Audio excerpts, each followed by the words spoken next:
Welcome to Personal Development Mastery Podcast, empowering you with the simple and consistent actions needed to master personal development and create a life of purpose and abundance. I'm your host, Dezzy Charalambous, and my mission is simple: to inspire you to take action towards a purposeful and fulfilling life. Today I will talk about some insights that I shared during a very special podcast I went as a guest on. But before, let me give you a bit of background so you can understand the significance of what I'm about to share.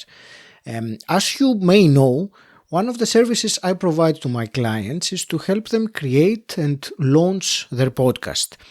Last year, I mentored Dezzy Charalambous for the creation of her podcast, which is an idea that she had for over 2 years and she kept putting it off.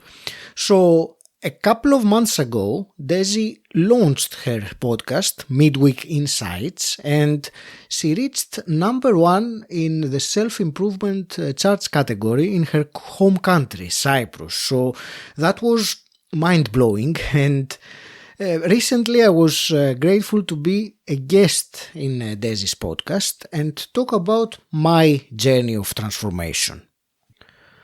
Dezzy's questions were probing, and she drew out some contemplative answers from me. So in this episode today, I will share 2 short excerpts from that conversation so you can listen for yourself. If you enjoy it, I invite you to tune in to Dezzy's podcast, Midweek Insights, for the full conversation. So you're 305 or 6 episodes into your podcast, the last time I checked. Mm-hmm. And I love that one of your latest episodes was collating some of your guests, and you were asking them what personal development means to them. Yes. So I'm going to now turn your question on you and ask you, what does it actually mean to you? Personal development, the short answer, Dezzy, is it's the journey of becoming who we truly are. If I were to give a longer answer, that short phrase contains some elements. First of all, it is a journey. So personal development is not something that you achieve or gain, or you say, okay, now I have done personal development. Exactly. I am developed. Mm-hmm. That's funny. So that's one thing. It is an ongoing journey. There is no destination as far as I can see. It is just the path that we follow to grow and evolve, and that also has different meanings because the term development implies many times that we're building something and we're expanding on it. Many times I think it is the opposite, that we have to remove the unnecessary things, I love that. Pieces that we have acquired during our life or our lives, if you want to go to that kind of thinking, things that we have acquired that are not who we truly are. And that's really the third part of the becoming who you truly are. What is that? Who you truly are. And that's really something for everyone or for anyone to discover themselves. So I don't think there is one universal answer for that. So who I truly am is not the same as who you truly are.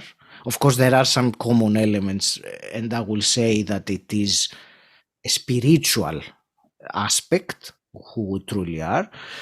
But, to become that, you have to remove some or many limitations that block you from doing that.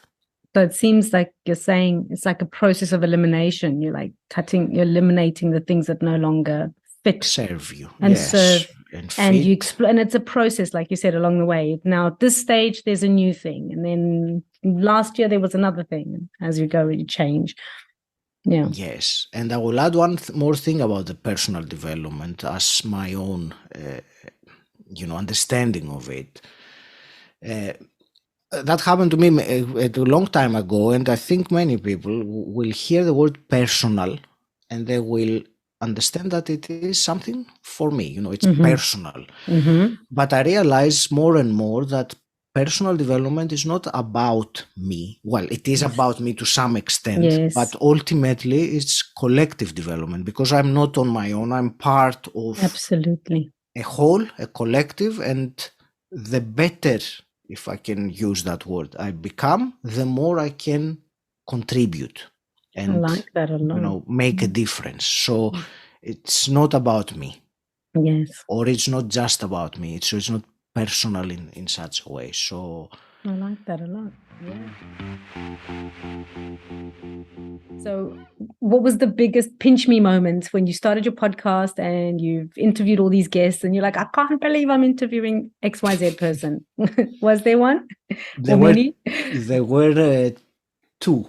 Okay. You mean it's not today that you're on my podcast?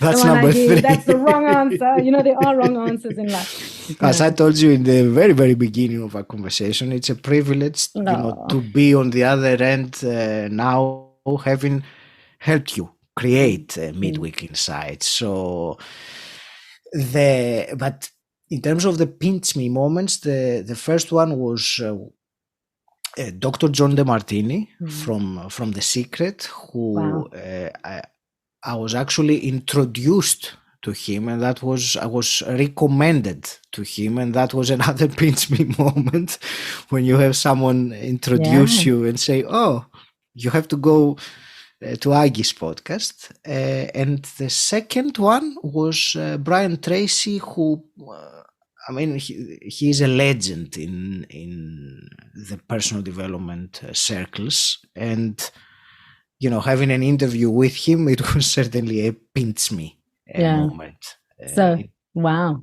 So give us an insight from each that really impacted you. With Dr. Demartini, which actually I've spoken to him for a second time afterwards, and that was maybe another pinch me moment, when he came back to me and said, I really enjoyed coming to your podcast, I would like to come again. Yes. So our first conversation was about gratitude, and the insight. Now I'm trying to find an insight, and I have it at the tip of my tongue. Give me a moment. Yeah, sure, no problem. It was, when you have those moments of gratitude, as he called them, which is when you have a tear or tears in your eyes, when you have a realization, an insight, that you have an emotional response to it, write it down. Keep a journal or keep somewhere those moments of gratitude, those tears of gratitude. That was something that came as an insight from that conversation with Dr. John Demartini. As for Brian Tracy, the insight did not come directly from the conversation, but it came as a result of me preparing for the conversation, because I took one of his 70 plus books that he's authored, and it was about what were you thinking?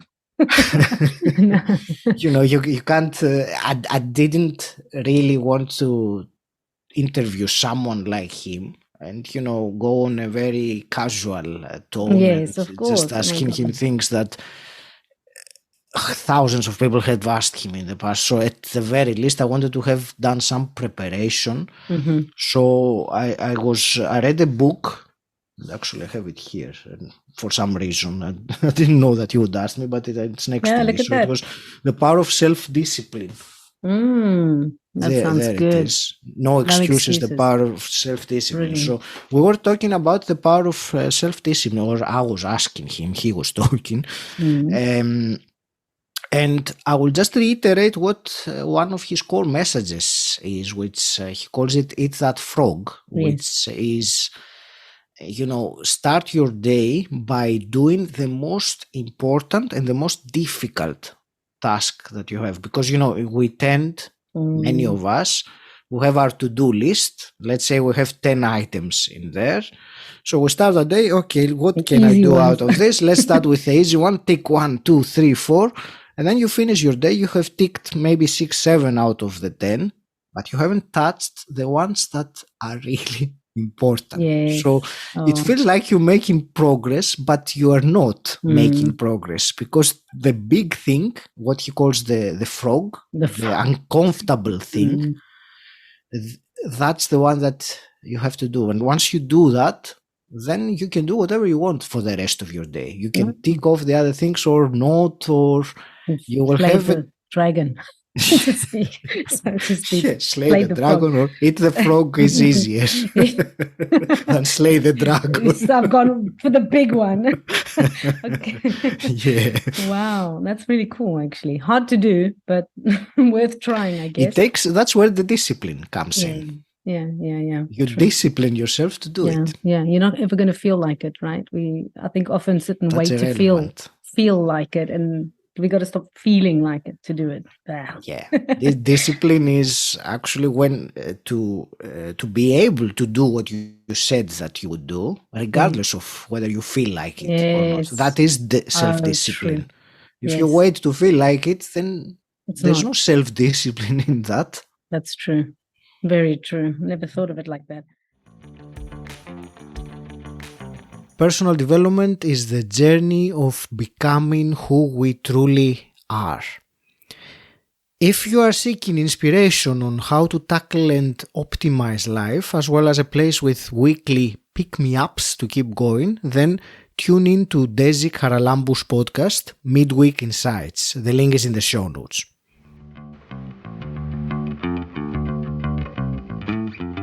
Until next time, stand out, don't fit in,